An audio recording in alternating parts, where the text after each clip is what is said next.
পাহাড়ি পথ না, নিচে নামতে তেমন বেশি কিছু কষ্ট হচ্ছিল না। অ্যাকচুয়ালি 30 মিনিটস ধরে আমরা পাহাড়ি জঙ্গল আর এই পার্বত্য পাথুরে পথ পেরিয়ে নিচের দিকে নামলাম আর পেলাম সেই জায়গাটা যেখানে রাধা গোবিন্দের মন্দির আছে আর ওইখানটাতেই মেলা বসেছে। আর এই জায়গাটায় আসার পর আমি আমার গ্রুপ মেম্বারদের বলছিলাম এটা অনেকটা পেহেলগাঁওয়ের মতো দেখতে, কারণ এখানের এই পাহাড়ি আর গাছগুলো দেখে আমার সেটাই মনে হচ্ছিল। আর এখানে মেলা বসেছে আর এখানটায় জনসমাগম দারুণ। By the way, we are feeling hungry and thirsty. Actually বলেছিলাম মেঘলা ওয়েদার, কিন্তু পাহাড় থেকে নামতে নামতে হালকা হালকা রোদও বেরোচ্ছিল। আর এখানে দেখো ভজন হচ্ছে আর একদিকে ভান্ডারা চলছে আর অন্যদিকে পূজাও চলছে রাধা গোবিন্দের। সবকিছু মিলিয়ে দারুণ আবহাওয়া, পাহাড়ি পরিবেশ, তার সঙ্গে এই রকম মেলা পুজো, সবকিছু মিলিয়ে দারুণ। আর আমাদের খিদে পেয়েছে ঠিকই, কিন্তু তার আগে ভাবলাম এসেছি যখন তখন এই গুহার মধ্যে এন্ট্রি নেব না। আর এটা হলো সেই গুহা যেটা পঞ্চপাণ্ডবরা বানিয়েছিল। আর এই গুহাটার সুড়ঙ্গটা নাকি অনেক গভীর, যদিও আমরা কিছুটা যাওয়ার পর আর ভেতরে যাইনি, কারণ ওখানেই মহাদেবের মূর্তি ছিল আর সেখানে আমরা ফুল দিয়ে প্রণাম করে চলে এসেছিলাম।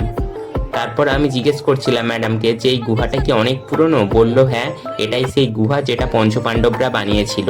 আর গুহার ওপরে এই গাছটাকে দেখতে পাচ্ছ, এটা পুরো গুহার ওপরেই আছে, কিন্তু এর শেকড়গুলো কোথায় সেটা ঠিক দেখতে পাচ্ছি না আমরা। তারপর রাধা গোবিন্দের মন্দিরে গেলাম, ওখানে রাধা গোবিন্দকে প্রণাম করে চলে এলাম ভান্ডারাতে, কারণ আমাদের প্রচণ্ড খিদে পেয়ে গিয়েছিল।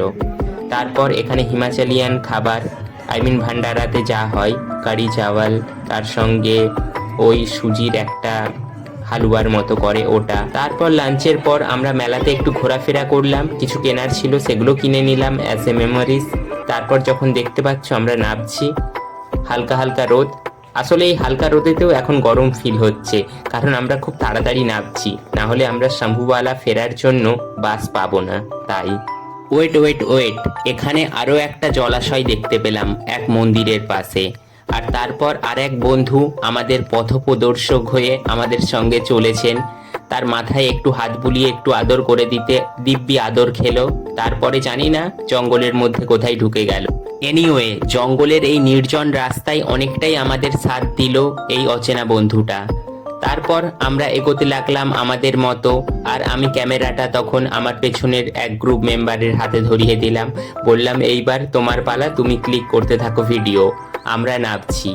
না, পাহাড়ি রাস্তায় সবসময় যে নিচের দিকে নামছি তা কিন্তু নয়, কিছু কিছু জায়গায় ওপরে চড়তে হচ্ছে, তারপর আবার ডাউন আছে, তখন নিচের দিকে নামতে হচ্ছে, এইভাবেই চলছে। আর এই জায়গাটা হলো আর একটা ভিউ পয়েন্ট, যেখানে অনেক জংলি ফুল ফুটে আছে আর ফুলগুলো দারুণ লাগছে এই পাহাড়ি পরিবেশে। আমি বললাম আমার একটা ভিডিও ক্লিক করে দাও এই রকম পোজে, কিন্তু কি জানি আমারই পরে ভিডিওটা দেখে এতটা বেকার লাগছিল।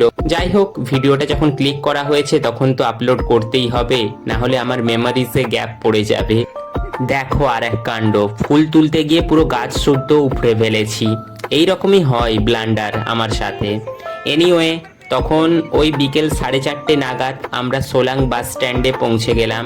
এরপর এখান থেকে নাহানের জন্য বাস ধরবো, তারপর শম্ভুবালাতে পৌঁছাবো। আর এই স্মৃতি ভরা এই ভিডিওগুলো সারা রাস্তায় বাসের মধ্যে দেখতে দেখতে রুমেতে ফিরছিলাম, ভাবছিলাম সত্যি মেমোরিজ নেভার ডাই।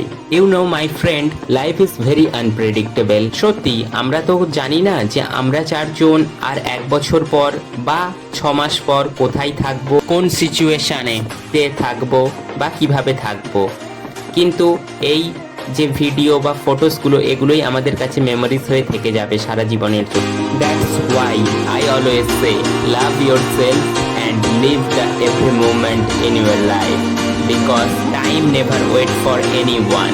সো খুশিতে থাকো, আনন্দে থাকো, জীবনের প্রত্যেকটা মুহূর্তকে উপভোগ করার চেষ্টা করো, তাহলেই সুস্থভাবে সবলভাবে জীবনে এগিয়ে যেতে পারবে। হোয়াট এভার, অনেক জ্ঞান দিয়ে ফেললাম। অ্যাকচুয়ালি মনের মধ্যে চাপা পড়ে থাকা কিছু কথা আজ শেয়ার করে ফেললাম, এই আর কি। Anyway, stay live and always be happy. Your life, your rules, love yourself. Thank you.